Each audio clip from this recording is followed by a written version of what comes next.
Hello students, this is Geeta Shuran and today's our topic is about Cleanth Brook. पहले हमने कुछ videos बनाई हैं, उसमें हमने न्यू क्रिटिसिज्म के बारे में जाना है, विलियम एम्पसन, आई रिचर्ड्स जी के बारे में पढ़ा है और आज की जो हमारी वीडियो रहने वाली है वो क्लींथ ब्रूक के बारे में है। तो स्टार्ट करते हैं। क्लींथ ब्रूक के कुछ कंसेप्ट्स भी हैं, कुछ वर्क्स भी हैं जो मैं यहाँ पे बताने वाली हूँ, जो नेट पॉइंट ऑफ व्यू से बहुत ज़्यादा इंपॉर्टेंट रहने वाले हैं। Okay, so Cleanth Brook was an American literary critic professor. He is best known for his contribution to new criticism in mid 20th century and for revolutionizing the teaching of poetry in American higher education. New criticism में इनका बहुत अच्छा contribution रहा है। और जो क्लिंथ Brooke हैं वो जॉन क्रो रैनसम के एक स्टूडेंट रहे हैं। जॉन क्रो रैनसम हमने अभी तक नहीं पढ़ा है, हम आगे वाली वीडियोस में पढ़ने वाले हैं। अब के लिए बस इतना ही जानें कि क्लिंथ ब्रूक जो हैं वो जॉन क्रो रैनसम के एक स्टूडेंट रहे हैं। इन्होंने कुछ इंपॉर्टेंट वर्क दिए हैं न्यू क्रिटिसिज्म में। उनमें से जो मोस्ट इम्पोर्टेंट और ग्रेट जो वर्क है इनका वो है the well wrought urn. The well wrought urn का जो सब टाइटल है वो है studies in the structure of poetry. Studies in the structure of poetry ये सब टाइटल है, इसको भी आप ध्यान रखें क्योंकि सब टाइटल से भी क्वेश्चन पूछे जाते हैं। और जो ये टाइटल है वेल रोट अर्न, इसका सोर्स है जॉन डन की पोएम कैनोनाइजेशन। जॉन डन ने एक पोएम लिखी है कैनोनाइजेशन, उससे ये टाइटल लिया गया है, ये आपको याद रखना है। सेकेंड बुक इन्होंने लिखी है अंडरस्टैंडिंग पोइट्री। अंडरस्टैंडिंग पोइट्री इन्होंने एक फ्रेंड के साथ मिलकर लिखी है और उन फ्रेंड का नाम है Robert Penn Warren. Robert Penn Warren is friend of Cleanth Brooks and student of John Crowe Ransom. ये दोनों फ्रेंड थे, क्लिंथ ब्रूक और रॉबर्ट पैन वैरन, और दोनों ही जॉन क्रो रैनसम के स्टूडेंट रहे हैं। इन दोनों ने मिलकर अंडरस्टैंडिंग पोइट्री नाम से एक बुक लिखी है। इसका टाइटल आप ध्यान रखें, किसने लिखी है वो आप ध्यान रखें। जो थर्ड बुक इन्होंने लिखी है वो modern poetry and the tradition है, इसका टाइटल आपको ध्यान रखना है। The fourth book is Keats sylvan historian, subtitle is history without footnotes. ये जो है ये जॉन किट्स एक राइटर हैं, उन्होंने ओड ऑन ग्रेशियन अर्न लिखा है, एक पोएम, एक ओड लिखी है, उस पे बेस्ड ये वर्क लिखा गया है। ये जो बुक है वो लिखी गई है किट्स सिल्वियन हिस्टोरियन। इसका आप टाइटल ध्यान रखें, सब टाइटल ध्यान रखें, किसने लिखा है वो ध्यान रखें, बस इतना ही काफ़ी है।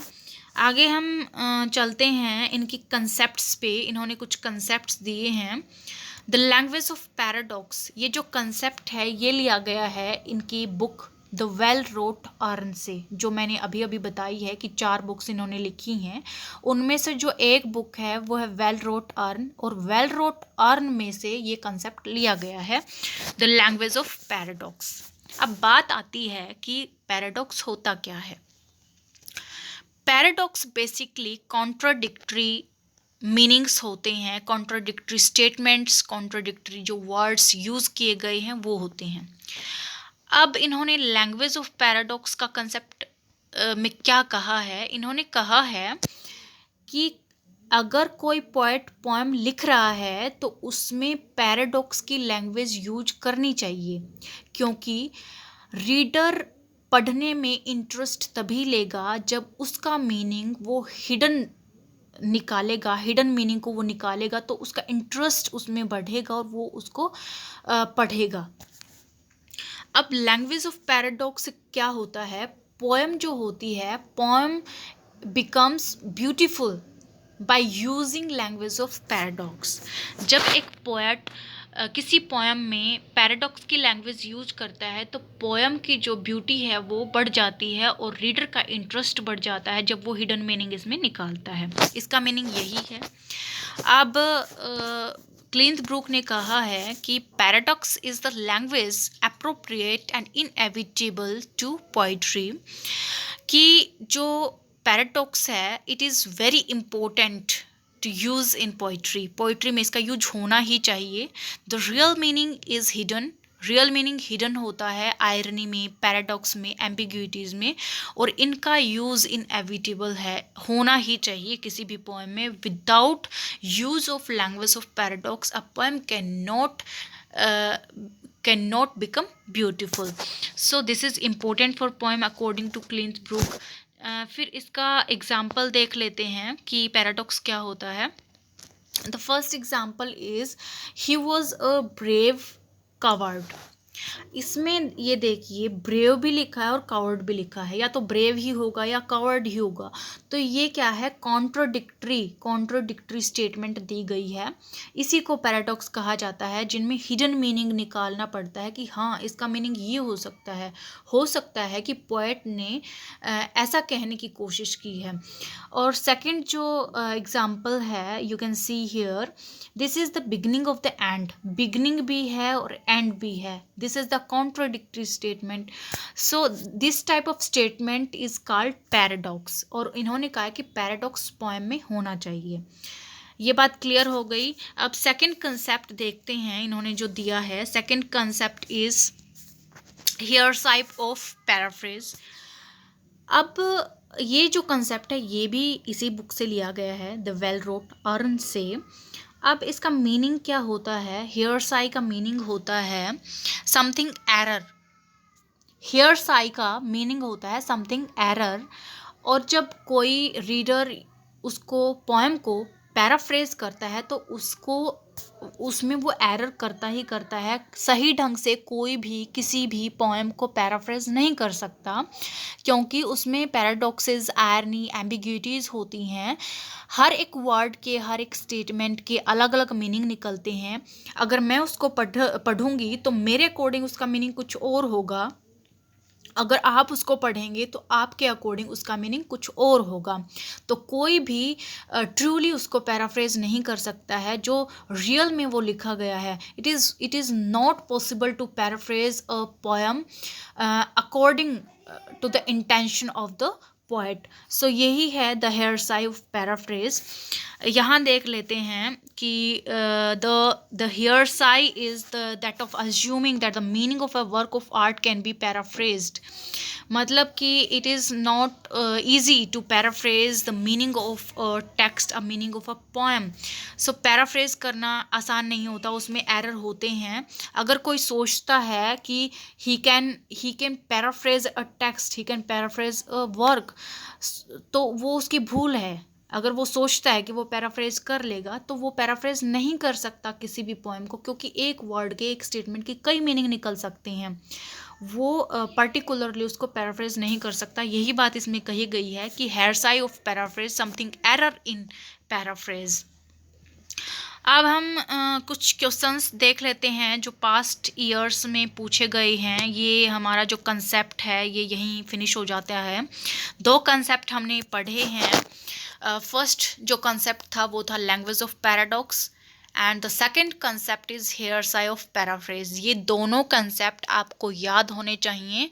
इनमें क्या क्या इन्होंने बताया है, और ये नेट में पूछे गए हैं पास्ट ईयर्स के. अगर आप क्वेश्चन पेपर उठाकर देखेंगे कि उनमें क्या पूछा गया है, तो ये दोनों कंसेप्ट पूछे गए हैं कि ये किसने दिए हैं. तो उसमें आंसर था क्लिंट-ब्रूक. अब हम यहाँ क्वेश्चन कर लेते हैं. इसमें ये देखिए, which of the following new critics put forward the idea of heresy of paraphrase. ये जो कंसेप्ट है ये किसने दिया है, ये जो कंसेप्ट है ये किसने दिया है. अगर आपने वीडियो अच्छे से देखी है तो आप आंसर दे पाएंगे. ये जो कंसेप्ट है क्लिंट-ब्रूक ने दिया है. ये पास्ट ईयर क्वेश्चन आया हुआ है 2000, ये आया हुआ है 2014 में, आई थिंक 2017 में ये क्वेश्चन आया हुआ है. Which of the following new critics put forward the idea of heresy of paraphrase. ये 2017 नवंबर 2017 के क्वेश्चन पेपर में आया हुआ था. ये सेकंड क्वेश्चन है, match the items in the list first with the item in list second according to the code given. ये इनको मैच करना है, इनसे मैच करना है. ये जो दिए हुए हैं कंसेप्ट। अब जो अगर आपने अच्छे से वीडियो देखी है तो you can give answer easily. ये जो क्लिंथ ब्रूक किससे इन्होंने कौन सा कंसेप्ट दिया है? इन्होंने दिया है पैराडॉक्स का कंसेप्ट, जो कि मैंने अभी अभी बताए हैं दो concept, language of paradox and heresy of the paraphrase. ये दो कंसेप्ट इन्होंने दिए हैं। क्लिंथ ब्रूक का कंसेप्ट हो गया पैराडॉक्स। और जो मैंने लिटरेरी थ्योरी पार्ट 2 वीडियो बनाई है उसमें मैंने बताया है कि विलियम एम्पसन ने कंसेप्ट दिया है एम्बिग्यूइटी का।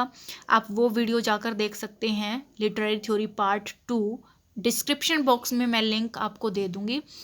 अब मार्क शोरर ने जो कंसेप्ट दिया है वो है टेक्निक्स और डिस्कवरी का कंसेप्ट दिया है।